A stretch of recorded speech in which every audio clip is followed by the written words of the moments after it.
Hello, guys. So, if you like number go up, you like those price pumps, you like cryptocurrency that was created censorship resistance the way it was meant to be from the beginning by Satoshi Nakamoto himself, you're gonna want to watch this video now. Richard Hart is telling us about PulseChain. This is an interesting post that he made, and I said something along these lines before. Right now, let's look at it.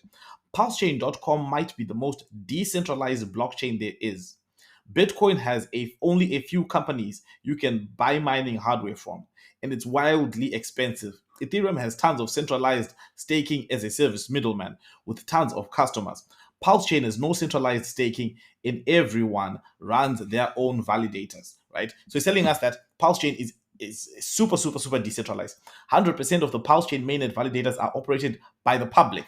I run zero. Now, I spoke about this before, right? When Richard Hart made a post and he said that the first 4,096 validators have switched on off their machines and have burnt the pulse and have burnt their rewards. I say that I think this is Richard Hart moving away from being a validator. Now, this is important for several reasons, and I'll explain exactly why it's important. But I did mention in my previous video that I do expect that he possibly still runs one or two validators in order to just maintain and watch this. Not to maintain, in order to just watch to make sure that everything is running smoothly. But he does clarify that, and he says he runs zero validators, right? You can see it, zero. He doesn't have any validators online right now. Now, what does that mean? It means that PulseChain is extraordinarily decentralized. It means that he is removing himself from PulseChain, and it's becoming a community-run project. Now, why does that matter for price appreciation? Cryptocurrency is built for censorship resistance. Now, for you to have censorship resistance, you must not have any central points of failure. So by building tools that are decentralized, by building tools like Bitcoin, where we don't need to see Satoshi for Bitcoin to function. If you want to send me Bitcoin, you don't need Satoshi's approval. Satoshi does not need to be part of that transaction. So by moving away from validation from anything, the founder is removing himself from PulseChain and letting it run on its own and grow on its own. And that way you build a resilient ecosystem. The way people tell you that Bitcoin transactions, no one can stop a Bitcoin transaction, it's unstoppable. No one can censor it. It's censorship resistant. The reason people say that is because there are no points of failure. Most blockchains have, they might have admin keys, backdoors, all that stuff.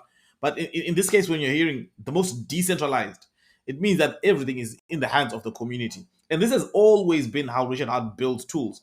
If you look at Hex, very similar. Hex is built and then it's put in the wild and then it lives in the wild, right? There was a problem of transaction fees on Ethereum. There's nothing anyone could do about it because Hex was running on Ethereum already. So Richard had to say, okay, now we're forking Ethereum because you have to create a new solution. The one that's in the wild already, it's in the wild. That's that. The market will decide everything. I think that's extremely important.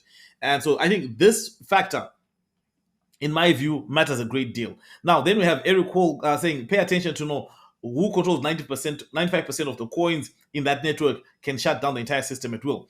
Now, this one I disagree because I think for the most part, if he has no validators running, that means he's not part of any governance of PulseChain. If he has no validators, he's not part of the consensus of PulseChain. So definitely that's of none effect.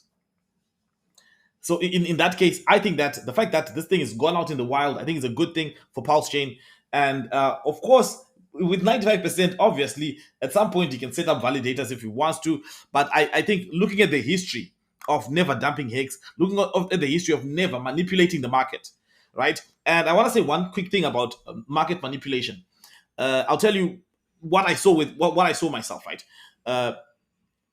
Before FTX collapsed, every day Solana was trending on Twitter with millions of tweets. When FTX went down, that number significantly dropped. So was that demand natural or was someone manipulating that? And if you look at trading volume for Hex, it has never been manipulated. It dipped to extremely low levels. I mean, there are days where if you check on CoinGecko, check the history, where Hex had a trading volume of, let's say, $5,000. So it dropped significantly when the price of Hex was down. But Richard Hart could have easily manipulated the market because he already had millions at that time, but he didn't, right? He could have manipulated social media to make it seem like there's more engagement than there was, but it didn't. So there are people who do have a history of manipulating markets. I'm not saying that I don't think that the team behind Solana did any market manipulation or that, but I do think that possibly the FTX guys might have done that because they were big supporters of Solana and they were big whales in the ecosystem, and that's the project that they wanted to succeed. Now we also know that when transaction volume for PulseChain spiked to second place, we know that there was a lot of dodgy transactions that were happening on other blockchains as well. So, having said that, there is no reason to believe that with no history of any market manipulation that is going to start anytime soon. So, I do think that I do agree. PulseChain is now. I don't know if I would say it's more decentralized than Bitcoin. I would say definitely it's not more than Bitcoin, and also Ethereum as well. I think Ethereum is kind of decentralized as well. So, but I do think that after Bitcoin and Ethereum, there's nothing is more decentralized than PulseChain. But where I think PulseChain gets the gold is the fact that if you're looking at if your goal is price appreciation, I don't think that the price appreciation from Bitcoin or price appreciation from Ethereum can compete with the price appreciation of PulseChain. That's that. So anyway, guys, let me know what you think. But before we do that, we want to take a quick look at PulseShib. I've been covering PulseShib for some time from way back when, and we have some good stuff happening right now. We just want to take a quick look at what's going on. See, right now we're on PulseChain. This is all the tokens that are PulseChain tokens on DEX Screener. And if you look at for the past 24 hours, the best performers in the past 24 hours, the best performers we see, number 6, we have PulseShib right here, number 6 at 76% gains in 24 hours. And let's take a look at this. And this one, I think, look, and this is on V2 and then on V1, PulseX V2, PulseX V1. So that's both 6th and 7th place. You have PulseShib.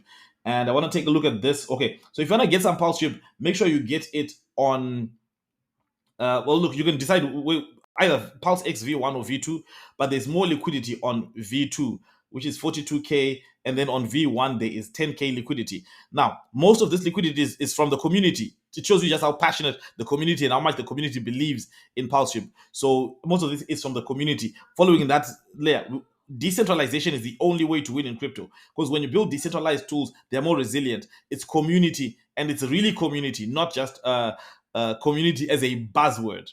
Anyway, guys, 76% gains, not bad in 24 hours. Thank you guys for watching. Let me know what you think in the comments below. And as usual, none of this is financial advice, and I'll see you again next time.